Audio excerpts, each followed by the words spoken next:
আপনাদের পার্বত্য এলাকায় জিনের উপাসনা হয়। এখন বললেন ভাই কেমন করে জানলেন? যত তান্ত্রিক মান্ত্রিক কবিরাজ জাদুকর সব এই পাহাড়ি এলাকায় ঘুরে বেড়াচ্ছেন, এবং চোখ কান খোলা রাখলে আপনারাও বুঝতে পারবেন। জিনের উপাসনা করলে অনেক কিছু ভেলকিবাজি দেখানো যায়। জিনকে আল্লাহ পাক কিছু ক্ষমতা দিয়েছে। জিন অনেক দূর থেকে দেখতে পারে। মনে করেন কেউ একজন এখানে বসে আছে, সে দাবি করছে যে সে অলৌকিক ক্ষমতার অধিকারী, অথচ ওর কাছে জিন আছে। কি আছে? জিন।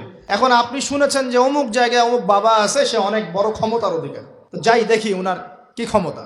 এখন আপনি রাস্তায় আসছেন, তার সেই জিন তো আগেই দেখতে পাচ্ছে আপনি আসছেন দূর থেকে, সে আগে খবর দিল আসতেছে মক্কেল, ওই যে মক্কেল আসতেছে। এখন সে বলল যে ওই ব্যক্তির সাথে যে জিন আছে ওর সাথে কানেকশন করো। সবার সাথে একটা জিন আছে না? আছে কি নাই? একটা করে জিন শয়তান আছে না সবার সাথে? দুইজন ফেরেশতা একজন জিন সবার সাথেই আছে, আছে কি নাই? আপনার জিন জানে আপনার সাথে অতীতে কি হয়েছিল? জানে তো। আপনার জিন আপনার সাথে আছে না শুরু থেকে? তাহলে আপনি 1 মাস আগে কি করেছেন আপনার জিন তো জানে। ও ভবিষ্যৎ জানে না কিন্তু অতীত তো জানে।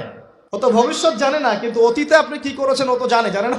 এখন এ ওর সাথে এই কারিনের সাথে যোগাযোগ করছে। এ ওকে বলছে এই তো 1 মাস আগে অমুক মেয়ের পিছনে দৌড়াইছিল, এই 1 মাস আগে অমুক একটা মেয়ের পিছনে দৌড়াইছে, ওই মেয়েকে পাওয়ার খুব চেষ্টা করছে। এ তো 1 মাস আগে ব্যবসায়ী কাজ করছে, এ তো 1 মাস আগে ওই কাজ করছে। এখন আপনি হেঁটে হেঁটে আসলেন, এদিকে খবর পাস করা শেষ, এসে বললেন বাবা আপনার কি ক্ষমতা, আমি আপনার ক্ষমতার নিদর্শন দেখতে চাই। সেই বাবা এখন বলছে যে তুই তো সেই ব্যক্তি না, তোর নাম অমুক না? আপনি তো ভেবাচাকা খেয়ে গেলেন। হ্যাঁ তাই তো, আমার নাম তো অমুক। তুই তো 1 মাস আগে এই মেয়ের পিছনে ঘুরছিস না? হ্যাঁ, তাই তো, আপনি কেমন করে জানলেন? তুই 1 মাস আগে এই কাজ করছিস না? হ্যাঁ, তাই তো, আপনি কেমন করে জানলেন?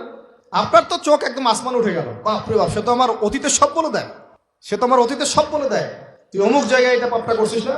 তুই এই জায়গাটা লুকায় রাখছিস না? ব্যাস আপনার মাথা খারাপ। জিনের উপাসনা করে মানুষ অনেকেই। আর জিনরা কি করে, অনেক সময় আসমানের কাছে যায় সংবাদ নেয়ার জন্য। সূরা মুলক পড়েন, সূরা মুলকের প্রথম পৃষ্ঠা পড়েন। আল্লাহ পাক ওদেরকে তাড়ানোর জন্য আসমানের মধ্যে এই উল্কাপিণ্ড নক্ষত্র নিক্ষেপ করেন।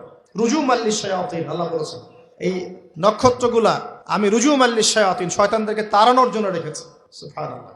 পৃথিবীতে অনেক কিছুই ঘটে আমরা খালি চোখে বুঝতে পারি না। এখন কেউ যদি জিনের উপাসনা করে, জিনকে সন্তুষ্ট করার জন্য এই কুরবানি করে, তাহলে কি শিরক হবে কিনা? সেজদা কার জন্যে? অন্য কারোর জন্য করলে কি হবে?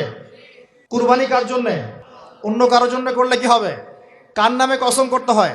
যদি অন্য কারো নামে কসম করি, এই যে এখন বাপের নামে কসম, মায়ের নামে কসম করেন কেন? কসম করা যাবে না এভাবে।